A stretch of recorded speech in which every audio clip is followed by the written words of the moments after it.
What's up, everybody? This is Steve from AltCoin Buzz, and I've got a new video for you tonight. It is Saturday. How you all doing? Sunday morning to our good folks on the other side of the world in some places. So stay tuned. We're going to talk about some fun stuff because that's what I do.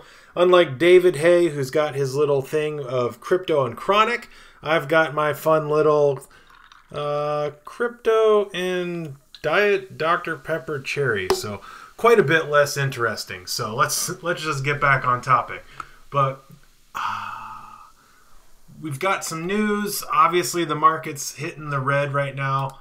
You can call it a bloodbath. Call it what you want. We're basically just riding the ups and downs. It's been a horrible and or boring Q1 so far. Hey, but we're past the halfway point in Q1, so that's something to think about. Financially speaking, business speaking, Q1 is not a very good financial period.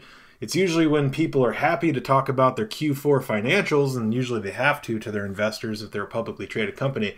But it's also a time when people who owe taxes got to start shelling out those payments. And yes, in the US, of course, they could do an extension until probably like mid-October. I think that's roughly when you can file an extension too, but this topic is not about filing tax extensions. Taxes are boring overall, and we've done other videos on cryptocurrency taxes and things that have changed as of December 2017 and changed in form of probably just more clarifications from the government there. But nonetheless, there is some information that you need to be aware of. But let's dive in. We'll just do a quick scroll. Yeah, everything's down. So if you hold any of the top 100 coins, odds are you're probably in the red. Unless you've got red coin, it's being contradictory or being ironic, whatever you want to call it, and it's up a little bit today. And then bites balls, and that's up 10%. I literally have never looked into that, but a $450 coin, you know, whatever. Maybe you guys can comment below what the heck bite ball bites are. It's made its way to 65 on the top 100, so Casey Kasem would be singing praises about it at that point. So yeah, it's not looking good. Now is not the time to sell. We'll take a sip. I mean, I didn't put the Fleischmann's in it for no reason. Ooh, it tastes like Robitussin. But, all right, so in news, we've got Bank of America. Gosh, if you bank here, you probably bank in America then. But they did used to be the Bank of Italy, oddly enough, in the United States, and had to change their name, I think, due to harsh sentiments towards the Italian folks. Nothing to do with Arthur Fonzarelli. But the Bank of America now considers cryptocurrency to be a business risk. For real, right? Like, oh yeah. I think it was meant to be, right? Like, if you look back at cryptocurrency, wasn't it meant to kind of buck financial institutions like Bank of America and to make it a peer-to-peer transaction system? So, yeah, B of A, it's going to be a business risk. But looking here, taking this article in particular from Coindesk.com, this is a big news article. They've also got it on Cointelegraph, different artwork. I like the Cointelegraph artwork. Their little animations or whatever you want to call it that they do are pretty top-notch. But essentially speaking, Bank of America has filed a document with the SEC. And in this document that we'll get here, this is on sec.gov / a whole bunch of characters. I'll link it below if you guys want to read these things. They're boring, they're dry, and then, you know, it's literally in black and white. So there won't be any pictures in here for you guys that are used to reading some of the more interesting novels out there. This is just boring as heck. But let's see if we can do a command find here, and let's look for cryptocurrency. All right, where are we at with this one? So they're calling it cryptocurrencies if you're listing there. So let's just look for crypto, and there's 3 instances here. So without getting too dry here, it says that in addition to non-U.S. legislation, our international operations are also subject to U.S. legal requirements. For example, our international operations are subject to U.S. laws on foreign corrupt practices, the Office of Foreign Asset Control, KYC, Know Your Customer requirements, and anti-money laundering regulations. So this relates to emerging technologies such as cryptocurrencies like your Bitcoin, Ethereum, any of those 1,500 some odd cryptocurrencies out there. It could limit Bank of America's ability to track the movement of funds. And to be honest, it could probably limit the ability of any bank out there, any financial institution, or any government, because that's kind of inherently part of the cryptocurrency space. And that's part of what a lot of people out there in crypto have touted as being one of the cool things about it, but it's also one of the things that kind of draws that negative attention to us here in the crypto sphere. So here they're saying it could limit their ability to track the movement of funds, and that's part of their obligation in terms of tracking the money that comes in and out of their bank, right? To receive money from you, they need to be able to kind of trust the source of where it's coming from. So their ability to comply with these laws is dependent on their ability to improve detection and reporting capabilities and reduce variation and control processes and oversight accountability. So yeah, so we're in an unregulated space. If you're not new to crypto, then you kind of know, no big surprise. Bank of America, if they want to be playing ball with it, they've got to be stepping up their game and getting with the times. But as an investor and somebody who does at one point is at one point probably going to cash out cryptocurrency for fiat currency, it would be kind of concerning, right, to find out that your financial institution, aka the bank that you primarily do business with, could potentially stop accepting money deposits into your bank account if the source of those funds came from cryptocurrency. Now, they're not stating that in this document, but it is something really important that we need to keep in mind, that if they're forced to regulate and comply with anti-money laundering laws, KYC laws, foreign asset control, things like that. I think the KYC they've got pretty much nailed down. There could be some difficulties with that, but certainly foreign assets and anti-money laundering regulations are really hard for them to be able to comply with, understandably, just given the fact that you can get your coins onto these exchanges. You don't know the source of the money from the coins you're getting, things like that.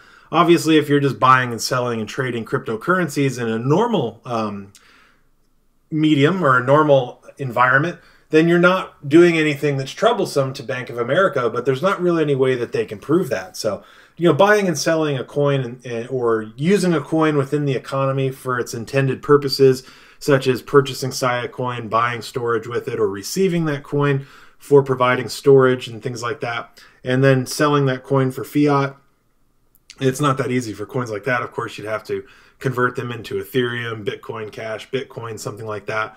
And I do think that Robinhood is getting ready to step up their crypto game, which could create the opportunity for them to be a little bit more diverse than Coinbase, but that's a topic in and of itself. But Bank of America is just one of the banks coming out and saying this. You got to think that Wells Fargo, Chase Bank, Mellon, any of these other large financial institutions are probably facing the same difficulties as Bank of America. This is just kind of necessarily the first time we've heard about it, or at least the most prominent time we've heard about it recently.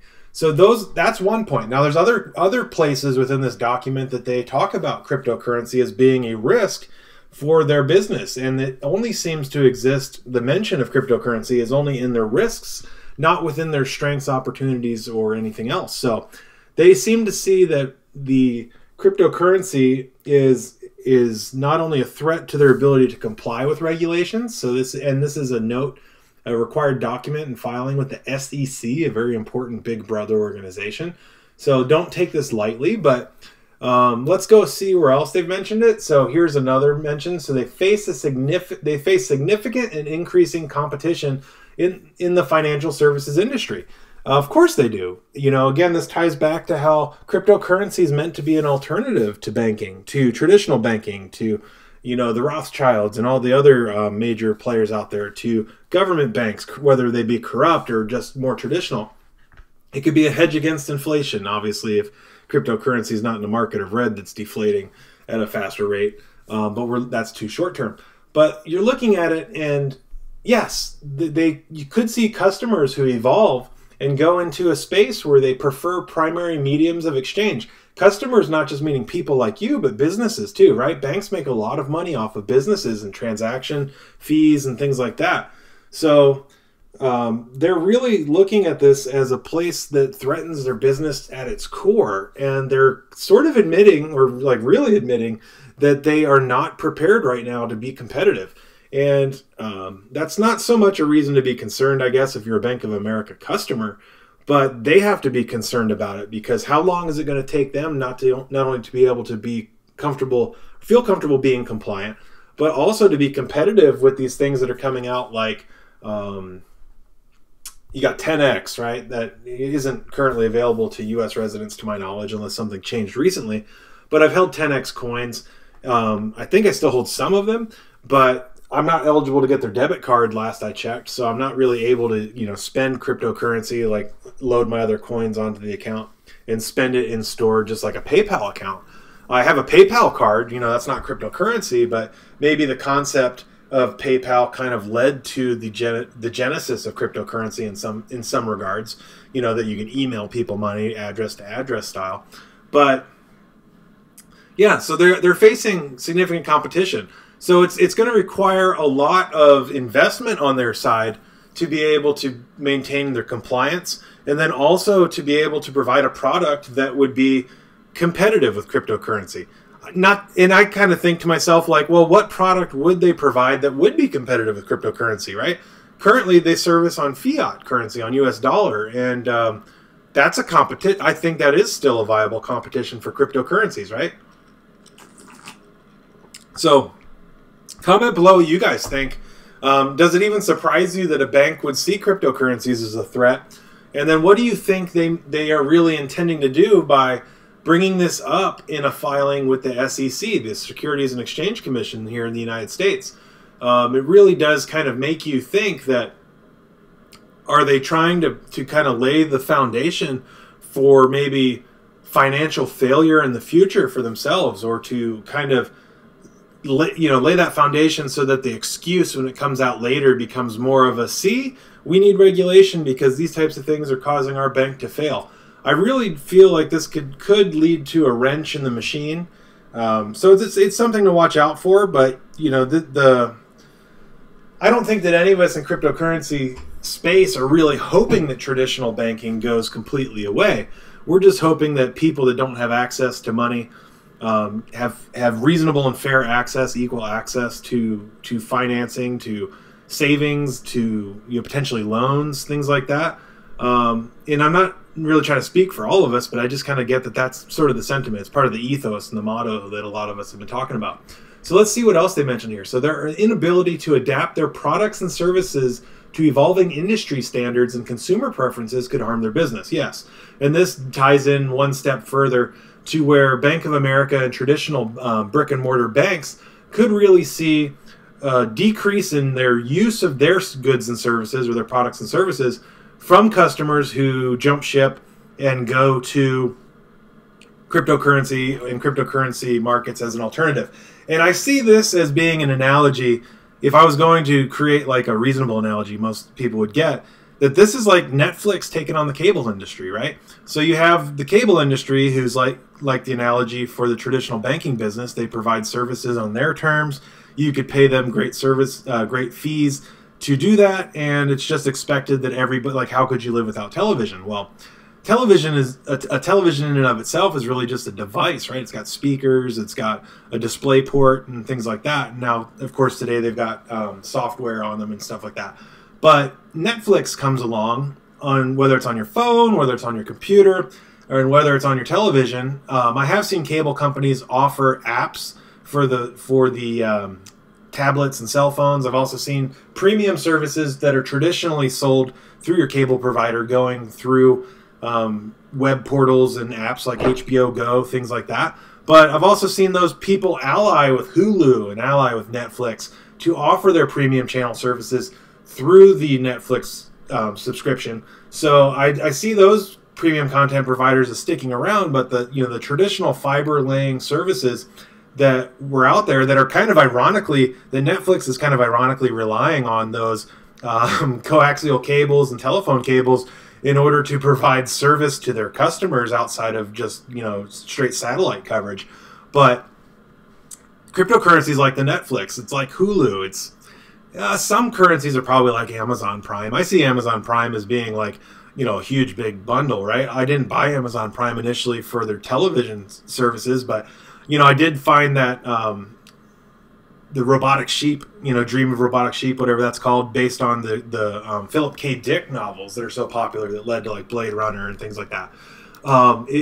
Side note though, if you're looking for a really good show, I'm a little late to the game on Altered Carbon on Netflix. It's very Philip K. Dickish. It's not based on a book written by him, but it's totally in that same cyberpunk genre. and really cool storyline. But that's like to an aside. But you know, whatever. Maybe one day cryptocurrency will lead to this stack, you know, where our souls and spirits will be stored into a stack as an encrypted bit of data, and you can go from sleeve to sleeve just like in that. So, you know, weird to think about, but 10 years from now, who knows? That could become reality, and they could like thaw out Disney's head and bring him back to life, Futurama style or something like that. But yeah, so hit that like button. If you guys aren't subscribed here and you've listened this long, then God bless you, or whatever you believe in. You know, it's sort of like, I figure you've already subscribed to the channel if you've listened this far in, but if you haven't, go ahead and hit the subscribe button. My name's Steve. I'm one of the regular narrators here on AltCoin Buzz. I do videos every couple days. Should be doing them every day. Apologize to you guys that like to hang in there with me, chill with my crew. Comment below. I'll stick around, shoot some comments back to you guys. Again, this is Steve from AltCoin Buzz. Have a great weekend. See you guys tomorrow.